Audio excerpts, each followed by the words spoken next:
Hello everybody, welcome back to the Lost Odyssey walkthrough. Also, Merry Christmas. It is Christmas Day when I am recording this. So here we are in front of Dandy the Crow. And I did get the item that I wanted here. This guy is actually really interesting. So it doesn't matter actually, by the way, which option you pick there. It's all just completely random as far as what you get here. Now, once you've got basically 99 healing medicine, he gives you your money back because obviously you can't carry anymore. So, I believe he'll do the same thing with the mana herb. Now, unfortunately, those are the most common items, and that's probably to be expected. But let's take a look here. So you get the Awakening Bracelet from him. And I believe you can only get one. I sat here for quite a while after I had got this and I didn't get another, so I'm assuming that you can only get one from him, but it does increase your skill slots by 3. I should actually really equip some new skills to go in there. Let's do cardio spell. No, not spell counter. That's not going to really be that great. Relax. Stand ready. Casting time. 2 accessories probably isn't the worst idea ever.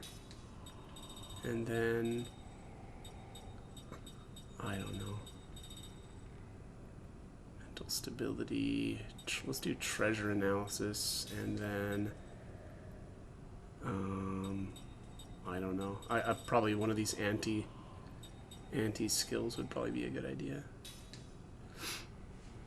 Okay, all right, and then we'll just learn. We'll learn slot +3 as well, so that I can pass that along. So, all right. Anyways, let's get rolling here. I don't think I grabbed this yet. Oh, that's right. All right, let's see what this is here. Increases magical defense. Oh, I like that. I'll probably, yeah, this will be really good for my tanks. I'll probably have to get that on Kaim and Seth.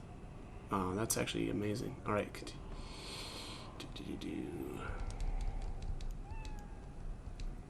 Yeah, it's something in. Okay.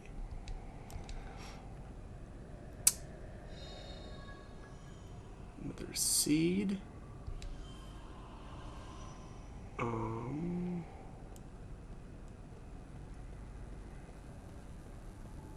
Looks like another pot here.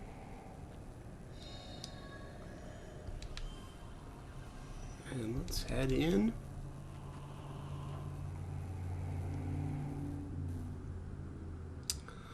Wahaha! This money is all mine. This golden sheen. The heavy feel in my hand. Wahaha! No one else can have it. Whoa, hold on. Who the heck is this guy?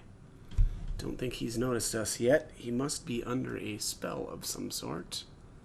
Let's turn this volume up a little bit. Okay. So.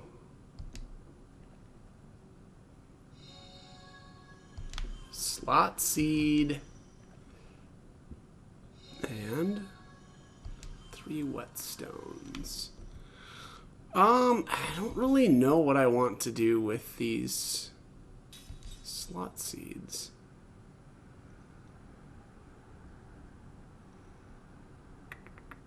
I'm gonna hang on. No, I'm gonna hang on to it for a little bit. Honestly, what I probably should do is use them on Kaim. What, 1,000 gold? Jeez. Oh, we've got a.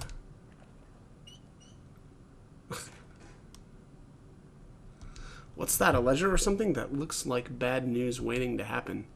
Shh, you want him to find us? Haha, what you got that thing out for? I don't care about it if it ain't money. You see, he doesn't even want it. It's kind of beside the point. Well, whatever, he probably won't miss it anyway. Secret ledger obtained. Assuming that's for some sort of quest. like, you know, side questy type thing. It looks like that's it for this house. Yeah.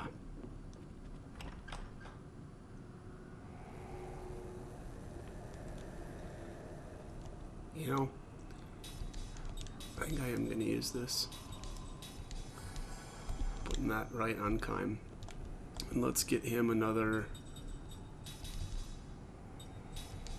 Oops. Just to do another anti... Let's see here, what is it going to be this time?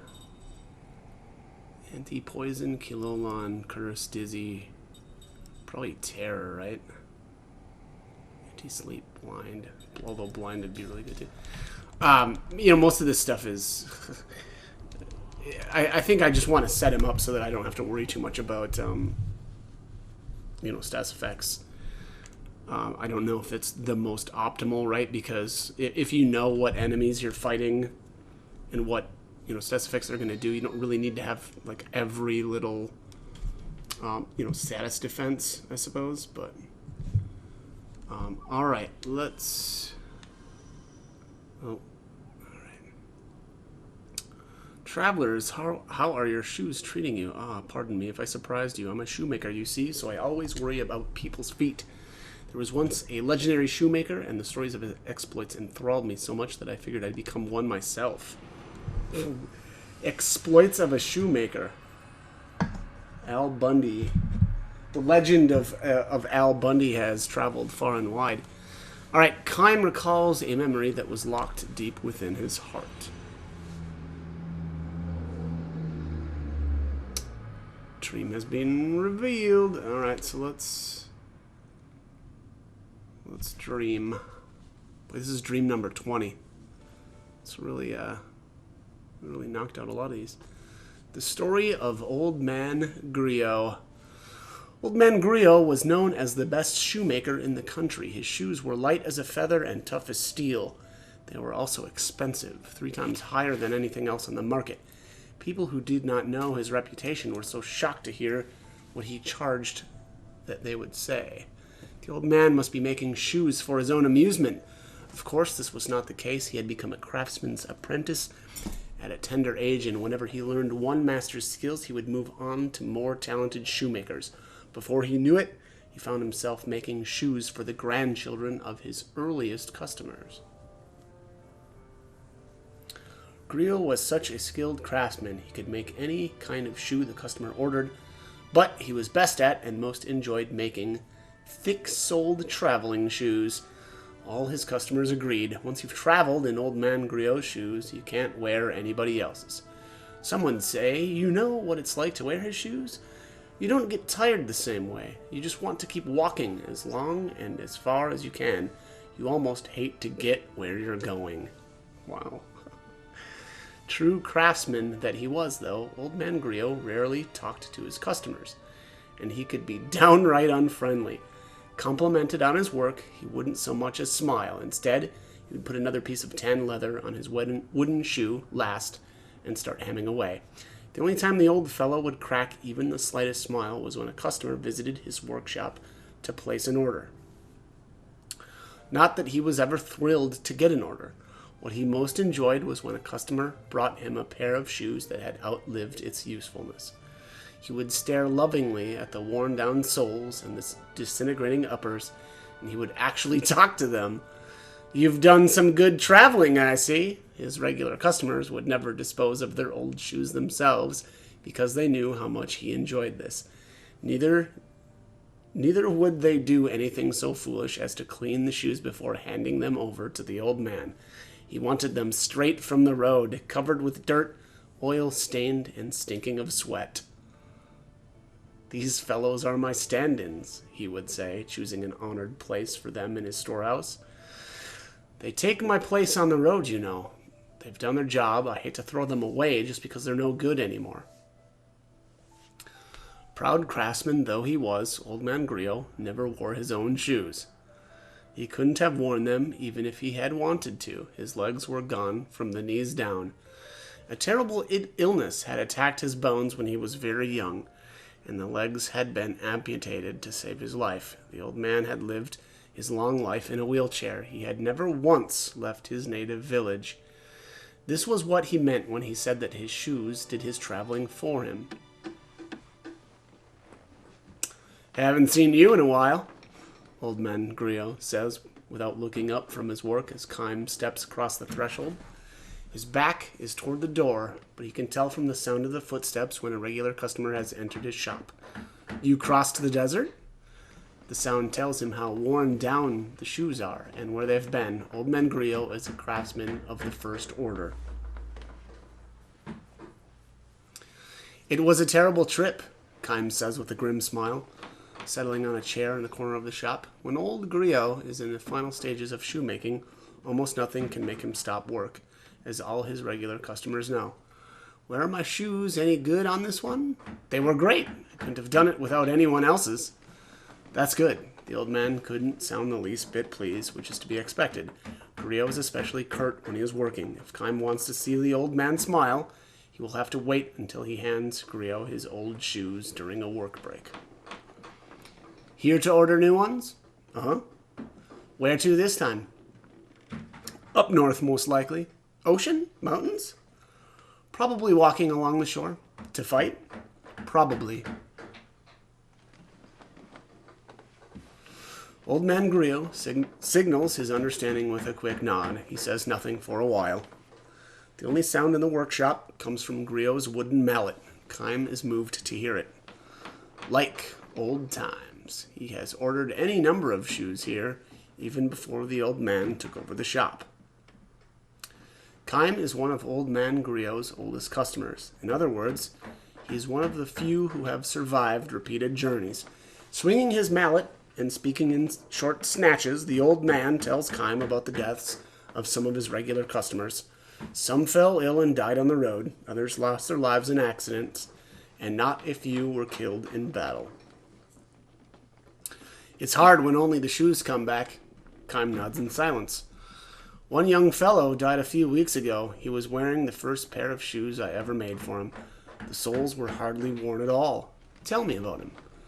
"You know, you hear it all the time. Leaves his home from town, wants to live someplace exciting. Parents try to stop him, but he goes anyway." "I'm surprised he could afford shoes from you." "The parents bought them. Sad, isn't it?" "They give their boy all this love and care, and he's barely out of childhood when he says he's going to leave home. They finally give up and decide to let him go. They figure they can at least give him a pair of my shoes as a going-away present. Less than a month later, he comes back as a corpse. I don't know, parents nowadays. They spoil their kids rotten. It's so damn stupid," Griot snarls. Kime knows that the old man's feelings go deeper than that. Old Man Griot is the kind of craftsman who would rush to make new shoes for the funeral of a sad young man who had breathed his last while his dream was only half finished. He would put them on the young man's feet in the coffin and pray that he would be able to go all the way on his final journey. Griot falls silent again and wields his mallet. Kime notices how bent and shriveled the old man has become. He has known him a long, long time. Those days will be ending soon enough, Kime thinks with an ache in his chest. Old Griot finally reaches a point in his work where he can turn and face his customer. "It's good to have you back, Kime." His face is covered with wrinkles. Kime realizes anew how old he has become. "Where did you say you were traveling?" "The desert." "Right. I think you told me that before." Kime shakes his head. The old man seems to lose his powers of concentration when he isn't working, and his memory is shaky sometimes. Little by little, but unmistakably, old Griot is spending more and more time drifting in the space between dream and reality. People grow old and die. The truth of this all-too-obvious destiny strikes Kime with special force whenever he completes a long journey. "So, you survived this one too, I see." Kime looks at him with a strained smile. "Have you forgotten? I can't die." "Oh, I guess I knew that." "And I never get old." "I look just like I did the first time you met me, don't I?" The old man looks momentarily stunned. "Oh, I guess I knew that too," he says, nodding uncertainly. "Sure, you were a kid then. You just had that sickness and lost your legs and were crying all day long. That's right, I remember. You used to call me Big Brother Kime and play with my old shoes. Do you remember? Yes, of course. Griot speaks with certainty now. Either the fog has cleared or the distant memory has come back with special clarity because it comes from so long ago. The soles were worn down. There were holes here and there, and they had a sour stink of mud and sweat. To other people, they must have looked like plain old shoes ready for the garbage, but to me, they were a treasure. I remember running my finger through the coat of road dust that covered them and trying to imagine where they had been. I enjoyed them so much. I really enjoyed them. Kime's shoes were what got old Griot started as a shoemaker. It was all thanks to you, Kime. If I hadn't met you, I would have spent my life cursing my fate. Instead, I've been happy. I'm happy now. Even if I can't leave this workshop, my sons can travel for me. I've had a happy life. He pauses. Well, now, will you listen to me talking up a storm? Griot says with an embarrassed smile. He extends a thick hand to Kime. All right, now give me my sons, he says, and Kime hands him the worn-out old shoes he has brought with him. The old man strokes them fondly and says with a sigh, You've been through many a battle. I was a mercenary too for a time. I know that, says Griot. I can smell the blood. All the shoes that travel with you are like this. Are you angry? Not at all. I'm just glad you came back from this latest trip in one piece. I'll be leaving again as soon as you make me new ones. Another one of those trips to war? Uh-huh. And when that journey ends, you'll leave on another one? Probably. How long can you keep it up? Kime's only answer is a grim smile. Forever. This is not a word to speak lightly in the presence of someone who has lived what little time he has to the fullest. Oh well, never mind, the old man says, turning his back on Kime to continue his work. Wait 3 days. You can leave the morning of the 4th day. That will be fine. When will we meet next after that? 2 years, maybe 3? It could be a little longer. Really? Well then, this could be the last pair of shoes I ever make for you. Kime believes it will be. The old man is not likely to last 3 more years. Kime fervently wishes it were not so, but wishing by itself can do nothing. Only those who possess eternal life know that this is precisely why the time a person lives is so irreplaceably precious. Say, Kime, what's that? Mind if I make a second pair of shoes out of the same piece of leather to match your new ones? They will be for himself, he explains, to be placed in his coffin for his life's final journey. I'd like that, answers Kime. The old man swings his mallet instead of thanking him. The sound is far sadder and lonelier than usual. Come to think of it, though, Kime, be sure to come back to this town even after I'm dead. Offer up your old shoes at my grave. I will. I'd like to say I'll be going to heaven a step ahead of you and waiting for you there, but in your case, it doesn't work. No, unfortunately. What's it like, an endless journey? Happy? Unhappy? Probably unhappy, Kime replies, but his voice is drowned out in the rising sound of Griot's mallet until it's lost even to his own ears. Old man Griot reached the end of his full span of years soon after Kime's visit to his shop. Because Griot had no family, his grave in the cemetery at the edge of town was cared for by his many sons. In accordance with his wishes, his regular customers offered up their old shoes at his grave. Kime's shoes were among them. The words inscribed on his gravestone were chosen by Griot himself. He explained his choice to Kime this way. I would say the words to each new pair of shoes before I handed them to the customer. I always said them to the customer too. I never once had the experience, though, of hearing someone say the words to me. That's why I want them on my gravestone. These are the words I want to be seen off with on my journey to heaven.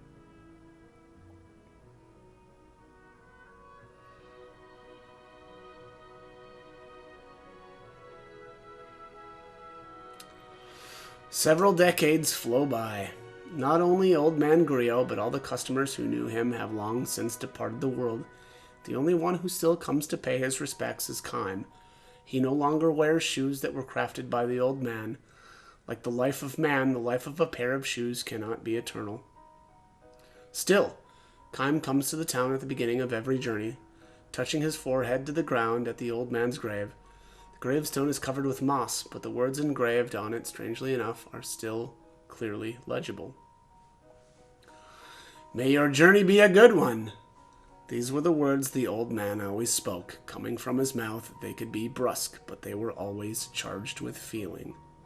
End.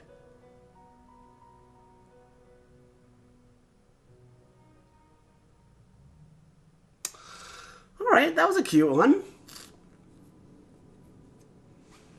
Alright, let's, how do I get cooped up in a place like this? Boy, I don't know. My store's been rendered inoperable by all the paranormal phenomena, so I've set up shop here. Well, okay. Boy, it looks like we need to buy 2 new swords. Elder Baton. Staff of white iron that calms the mind of the user. Oh, wow.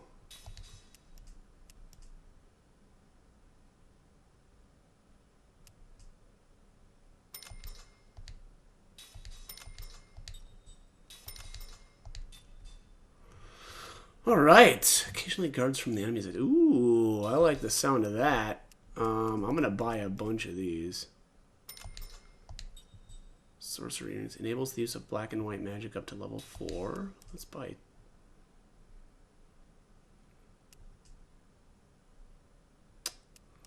I probably don't need to be that stingy, honestly. I've got a lot of cash, so enables composite mode.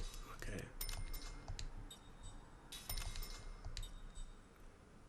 Immunity to terror.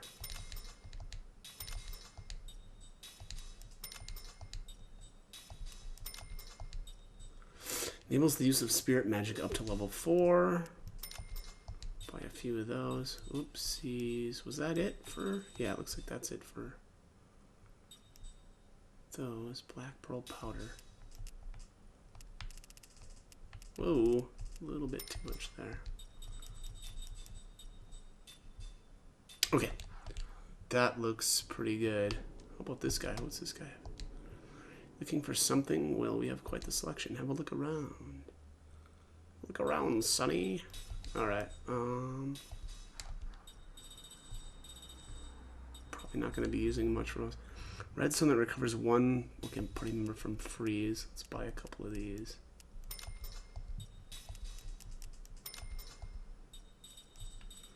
Really low on angel blooms. Yeah, I'm going to buy quite a few of those.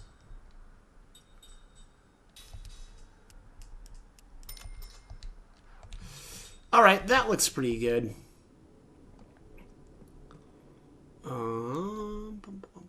Let's just see here.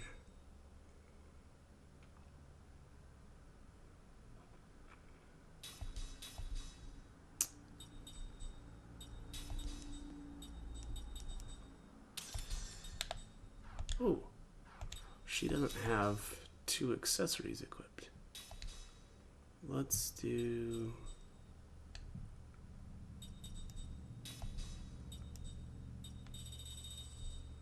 There's 2 accessories. There we are.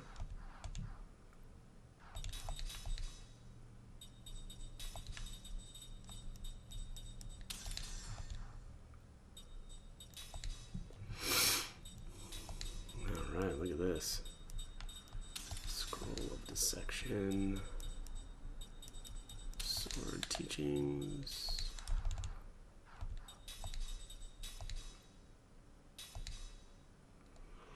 Boom, boom, boom, boom.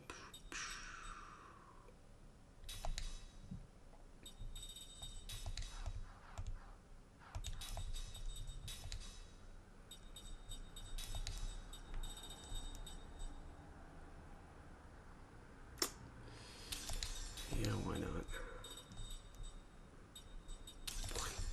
Sarah has got a lot of skills that I need to get learned. It's a little sad. I think that is good.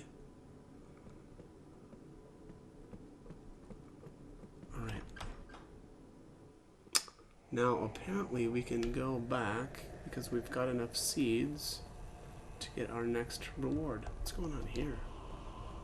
Creepy. Was it this house or was it the first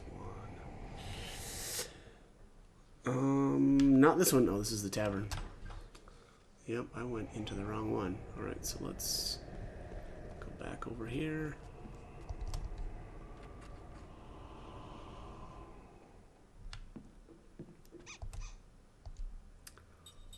Seeds. Boom! Power Bangle. Alright.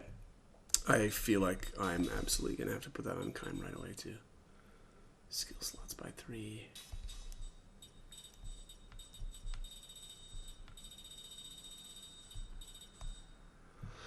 Increases physical attack power. Yeah, by a lot. That is a huge chunk. Okay. Yeah, we'll get going on that right away. Alright, let's get out of here. So yeah, that's 60, or that was 60 seeds right there. So, alright. Dun, dun, dun, dun, dun. Ouch. Ouch, ouch, ouch, ouch, ouch.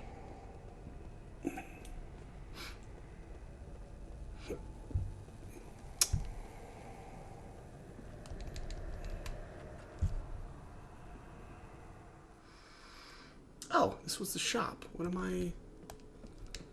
Did I already, visit the other building? Yeah, I must have, right? I wouldn't have skipped this. Yeah, okay, yeah, jeez, this is the merchant guy's house. Alright, let's head out this way. And you know what? I'm gonna check my time, too. Okay, yeah, we got just a couple minutes to go. Hey, you guys, have you seen Captain Dozel? A captain? Don't know anyone with a job like that. That's too bad. We're supposed to set out for the West Seas soon, but that's not going to happen without our captain. We've all been too busy getting the ship ready to look for him. Could you guys help us look for him? Just tell him that it's time to embark. Sorry about this, but we really need all the help we can get. Okay. Hey! Please do not enter the port. We are all still busy getting everything ready. Okay. Okay, so we can't go to the port. Bum, bum, bum. Let's head over this way.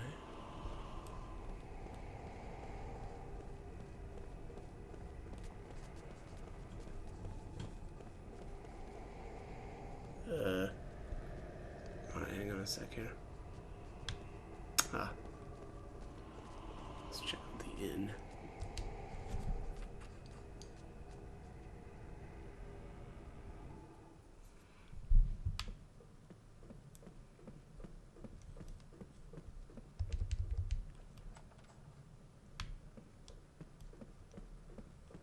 Mm-hmm.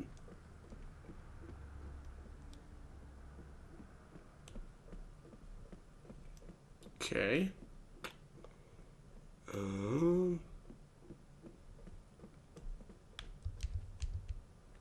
Alright, what am I missing here? Must be missing something.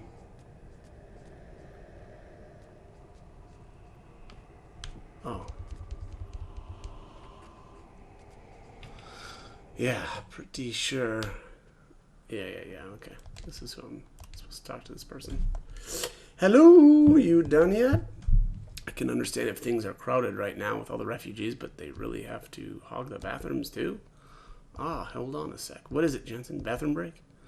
Why would I need something like that? I just thought maybe the captain's in there, you know? Pretty clever to figure that out, for you anyway. Captain, we know you're in there. It's time to embark.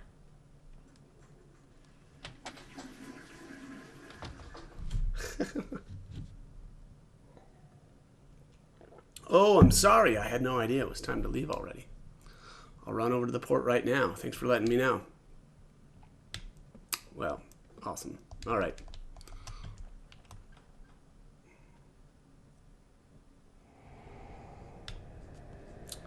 Alrighty. Man, I still, like...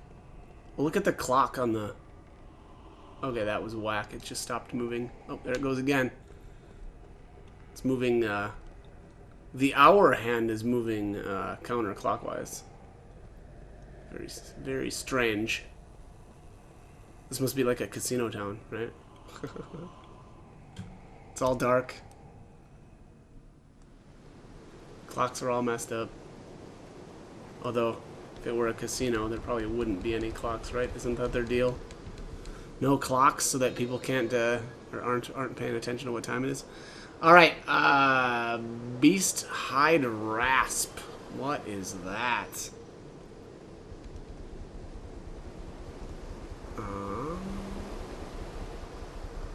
This place looks crazy. 500 G's. Oh, one back here too. Look at that. Trying to hide stuff on us. 4 pendulum. Alright. Let's get rolling.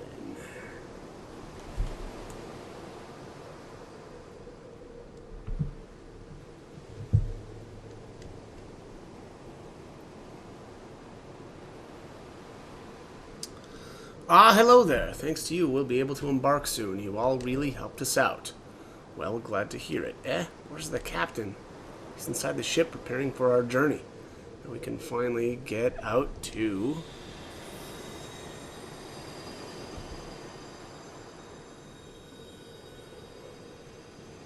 Did you see that just now? Whenever we see that light from the Western Sea, bad things start to happen in town. There must be something behind it. Oh, we're going off to the Western Sea to figure out what's hiding there. There's got to be something. So that's why you're so busy fixing this ship. It's to explore these choppy waters, isn't it? We have some real brave ones here. Hey, why don't you guys come along with us? If it's not a problem, we'd all feel a bit more assured to have a group that looks as strong as you on board with us. Well, if you insist, but won't it be dangerous? What do you think, Kime? Is this the ship they fixed up? Captain! Let's take her out. I want to see if what they say about the source of magic energy is true. The source of magic energy? I wonder. May, do you sense it? I'm not sure. I do, however, sense the presence of powerful energy. Only one way to find out. Sure looks that way. It's true, there's only one way. Let's just see. You know what? I think I'm going to cut this one here. Yes, I am. I'm going to. So, alright, as always, hope the guide was helpful, and hope you join me for more videos. Thanks for watching.